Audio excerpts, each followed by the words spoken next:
Assalamualaikum warahmatullahi wabarakatuh. Selamat pagi anak-anak. Gimana kabarnya hari ini? Sehat ya? Mudah-mudahan sehat selalu, semangat. Kita masuk ke materi otomatisasi tata kelola keuangan.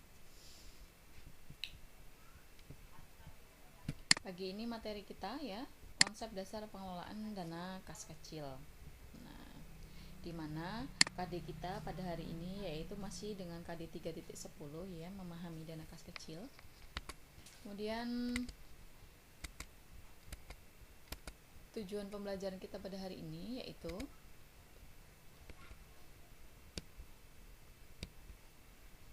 peserta didik dapat mendeskripsikan pengertian kas kecil dengan benar.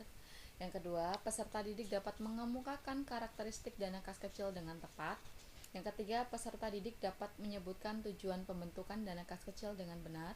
Yang keempat, peserta didik dapat menguraikan pihak-pihak yang terlibat dalam pembentukan dana kas kecil dengan tepat. Yang kelima, peserta didik dapat mengemukakan prosedur pengajuan dana kas kecil dengan tepat. Yang keenam, peserta didik dapat melakukan pengisian formulir pengajuan dana kas kecil dengan benar.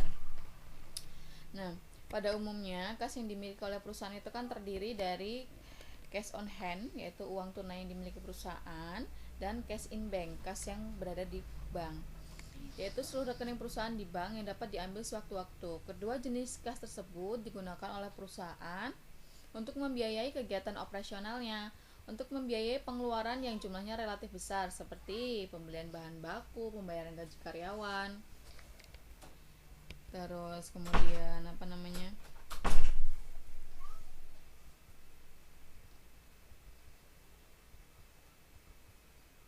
dan pembayaran utang kepada kreditur itu menggunakan cash in bank.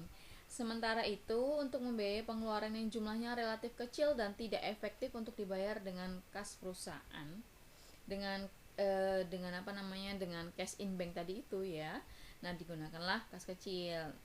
Seluruh dana kas tersebut harus dikelola dengan baik agar pengalokasiannya tepat sasaran dan dapat dipertanggungjawabkan. Bagaimana cara mengelola dana kas kecil pada perusahaan dengan benar? Nah, apa sih kas kecil itu? Ya, kita lihat.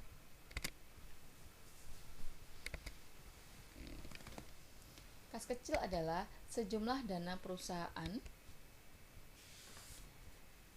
yang dibentuk khusus untuk membiayai pengeluaran yang jumlahnya bersifat rutin dan relatif kecil.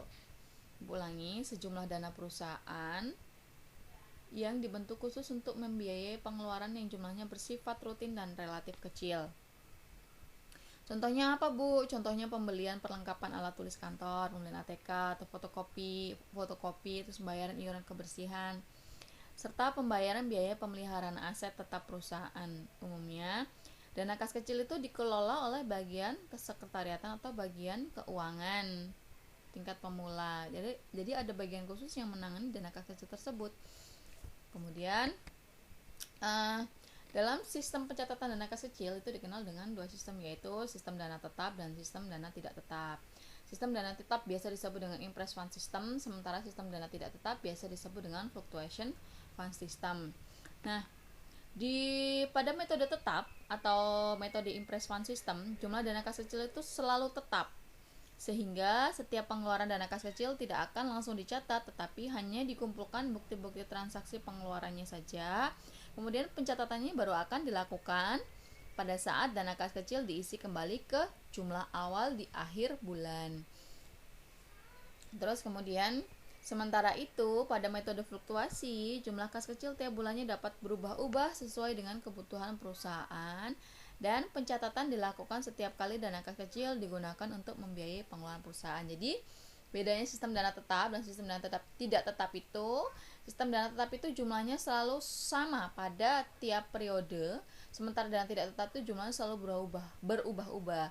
Sehingga di sistem dana tetap ini tadi, pencatatannya dilakukan di akhir bulan setelah semua bukti dikumpulkan. Nah, beda dengan sistem dana tetap. Sistem dana tetap ini pencatatannya dilakukan setiap kali terjadi transaksi. Kita masuk ke karakteristik dana kas kecil. Karakteristik itu kan ciri-ciri ya. Nah, ciri-ciri dana kas kecil itu yang pertama, adanya batasan dalam jumlah pembayarannya. Contohnya, Dana kas kecil digunakan untuk membiayai pengeluaran di bawah 5 juta. Jadi lebih dari 5 juta itu menggunakan cash in bank atau cash on hand yang jumlahnya besar. Artinya dia tidak termasuk ke dalam pengisian kas kecil tadi.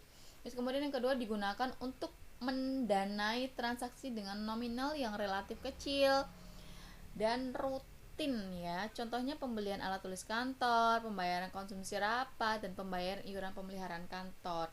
Kan sangat tidak efektif apabila kita berbelanja aqua ke warung kelontong misalnya. Habisnya hanya 100.000 menggunakan cek, kan tidak efektif. Kemudian dana kas kecil tersebut disimpan pada tempat khusus. Apa itu? Biasa disebut dengan cash box atau tempat penyimpanan kas kecil. Kemudian yang keempat, penanganannya dilakukan oleh sekretaris atau seorang petugas keuangan. Petugas keuangan di bagian-bagian yang kecil ya, dia bukan bendahara besar. Kalau bendahara besar itu dia yang meng-ACC dana kas kecil. Nanti kita bahas. Kemudian ada tujuan pembentukan dana kas kecil.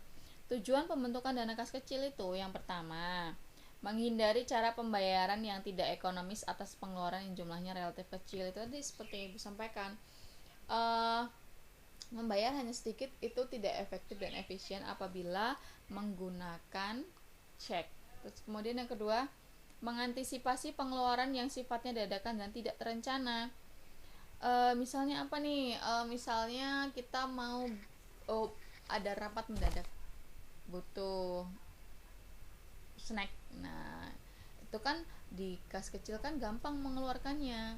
Tapi kalau kita harus minta uang ke bendahara perusahaan, itu sulit mengeluarkan karena harus direncana. Kemudian yang ketiga adalah mempercepat proses pengadaan perlengkapan perusahaan yang sifatnya segera. Jadi bisa cepat-cepat dibeli karena tadi itu cepat mengeluarkan uangnya. Kemudian yang keempat, meringankan beban karyawan dalam memberikan pelayanan secara maksimal kepada pelanggan.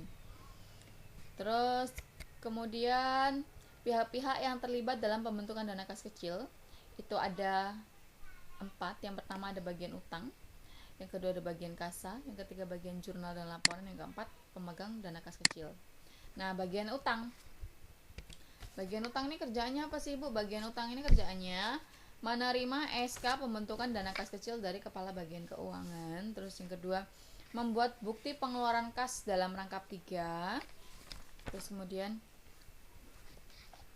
lembar ke-1 dan ke-3 itu diserahkan kepada bagian kasa dan dilampiri surat keputusan pembentukan dana kas kecil. Sementara lembar kedua diserahkan kepada bagian buku pembantu yang terkait. Misalnya bagian kartu biaya dan bagian kartu persediaan untuk diarsipkan. Nah, kemudian yang ketiga, mencatat bukti pengeluaran kas dalam daftar bukti kas keluar yang belum dibayar, berfungsi sebagai buku pembantu utang. Yang keempat, menerima bukti pengeluaran kas lembar ke-1 yang telah dicap lunas dari bagian kasa dan dilampiri surat keputusan pembentukan dana kas kecil. Kemudian yang kelima, mencatat nomor cek dan tanggal pembayaran sesuai data bukti pengeluaran kas yang telah dicap lunas dan daftar bukti kas keluar pada kolom yang disediakan. Yang keenam, menyerahkan bukti pengeluaran kas lembar ke-1 yang telah dicap lunas kepada bagian jurnal dan laporan. Kemudian ada bagian kasa. Bagian kasa dalam pembentukan dana kas kecil, bagian kasa itu memiliki tugas yang pertama, menerima bukti pengeluaran kas lembar ke-1 dan ke-3 dan dilampiri surat keputusan pembentukan dana kas kecil dari bagian keuangan. Kemudian yang kedua, menyediakan cek sebesar jumlah yang tercantum dalam bukti pengeluaran kas untuk ditandatangani pejabat perusahaan yang berwenang mengeluarkan kas. Yang ketiga, membubuhkan cap tanda lunas pada bukti pengeluaran kas lembar ke-1 dan ke-3 serta surat pembentukan dana kas kecil. Yang keempat, menyerahkan bukti pengeluaran kas lembar ke-1 kepada bagian utang dengan dilampiri surat bukti pembentukan dana kas kecil, dan lembar ke-3 yang telah dicap lunas diserahkan kepada pemegang dana kas kecil bersama dengan cek yang bersangkutan. Kemudian selanjutnya ada bagian jurnal dan laporan. Bagian jurnal dan laporan itu memiliki tugas yang pertama, menerima bukti pengeluaran kas lembar ke-1 yang telah dicap lunas dan dilampiri surat pembentukan dana kas kecil dari bagian keuangan. Yang kedua, mencatat bukti pengeluaran kas dalam buku jurnal pengeluaran kas. Yang ketiga, mengarsipkan buku pengeluaran kas dalam buku jurnal pengeluaran kas.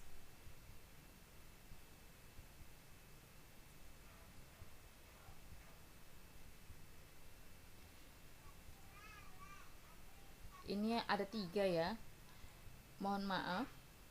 Mengarsipkan bukti pengeluaran kas bersama SK pembentukan dana kas kecil dalam map arsip bukti pengeluaran kas. Ada yang salah ketik ternyata.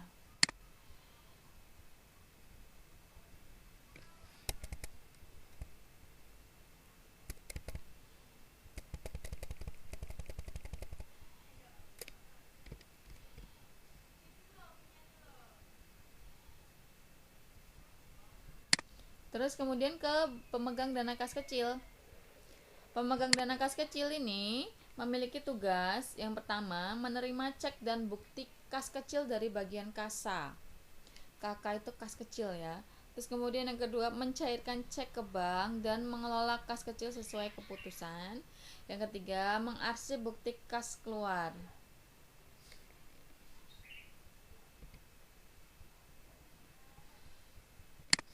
Salah ketik ini.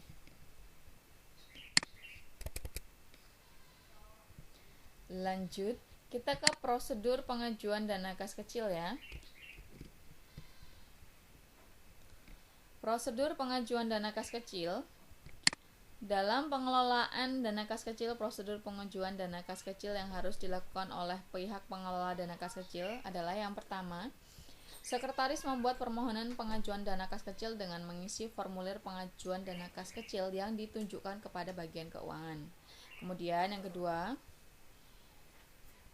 sekretaris melampirkan pembukuan kas kecil bulan sebelumnya yang telah disetujui oleh pimpinan serta dokumen yang dibutuhkan untuk pengajuan dana kas kecil seperti bukti transaksi keuangan.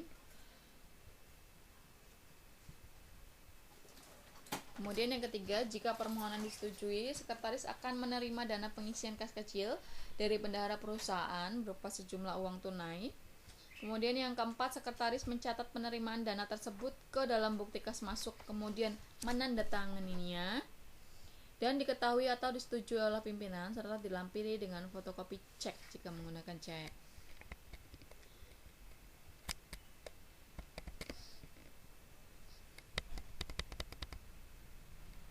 Kemudian yang kelima,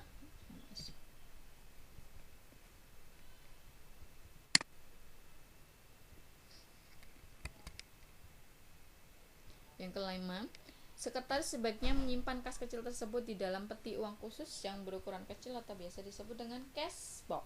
Nah, bukti kas masuk dalam ordner dan disusun secara rapi sesuai aturan yang ditetapkan perusahaan. Kemudian sekretaris dapat mengeluarkan dana kas kecil sesuai dengan keperluan perusahaan. Kemudian yang ketujuh, yang kedelapan, setiap terjadi pengeluaran, sekretaris harus mencatat pengeluaran tersebut ke dalam bukti kas keluar. Setelah itu, satukan bukti kas keluar tersebut dan diberi nomor urut berdasarkan tanggal. Yang kesembilan, setelah jumlah dana pada kas kecil atau uang tunai telah menipis atau mencapai limit, sekretaris dapat melakukan prosedur pengajuan uang tunai kepada bagian keuangan atau bendahara perusahaan, yang artinya apa? Melakukan pengisian dana kas kecil kembali. Nah, di sini ada formulir pengajuan dana kas kecil. Yang pertama itu di situ ada tanda-tanda ya. Ada tanda panah yang pertama, dana untuk bagian divisi pemasaran atau pemegang kas kecil. Pencet. Terus yang kedua, periode dana kas kecil itu bulan apa? Nah, diisi bulannya. Dana awal kas kecil 15 juta. Terus ada saldo 2.932.000. Keterangan pengisian kembali dana kas kecil 12.068.000. Bu, kenapa di sini 12.068.000 sementara di sini dana awal kas kecilnya 15 juta?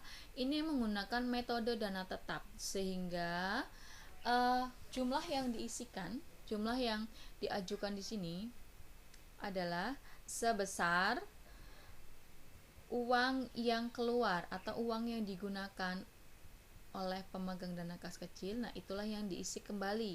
Itu disebut dengan dana tetap. Ibu ulangi. Kenapa di sini jumlahnya 12.068.000 rupiah? Karena jumlah total yang dikeluarkan oleh pemegang dana kas kecil adalah 12.068.000 rupiah. Sehingga pada saat pengisian kembali itu adalah sejumlah dana yang dikeluarkan, sehingga nanti total akhir dana kas kecil adalah tetap 15 juta. Begitu ya. Tapi kalau ini pengajuan dana kas kecil ini metode dana tidak tetap, kalau dana awas kas kecil di sini 15 juta, nanti di sini total di sini bisa 15 juta juga, tergantung dia mengisinya berapa begitu. Kemudian di sini dana untuk bagian diisi dengan unit kerja tertentu yang mengajukan dana kas kecil. Yang mengajukan dana kas kecil itu bagian apa? Bagian pemasaran atau bagian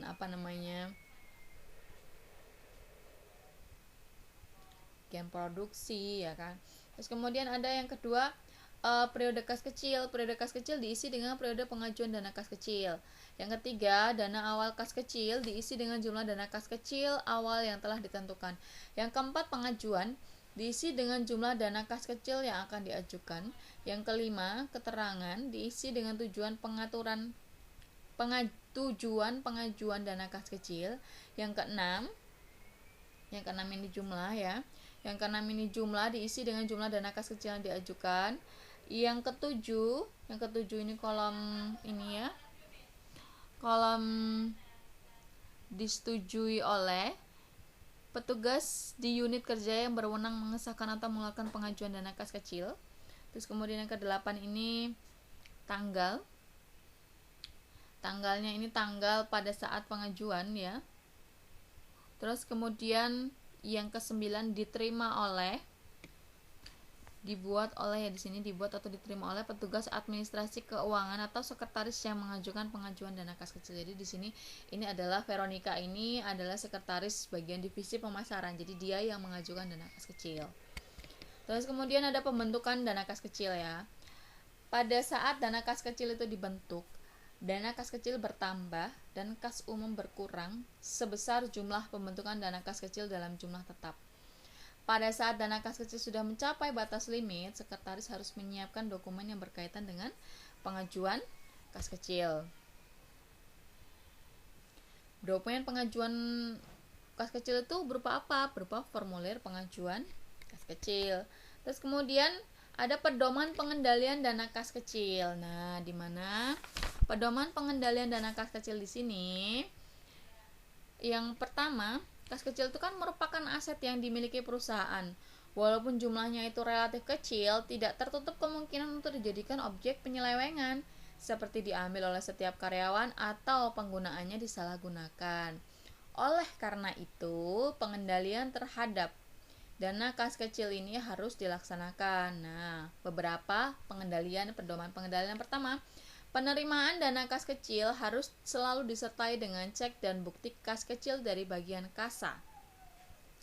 Jadi setiap kali ada penerimaan dana kas kecil itu harus disertai dengan bukti transaksi di mana-mana. Kalau tidak ada bukti transaksi itu tidak sah ya. Kemudian yang kedua, ada pemisahan tugas yang memadai antara yang mencatat dan yang mengelola dana kas kecil.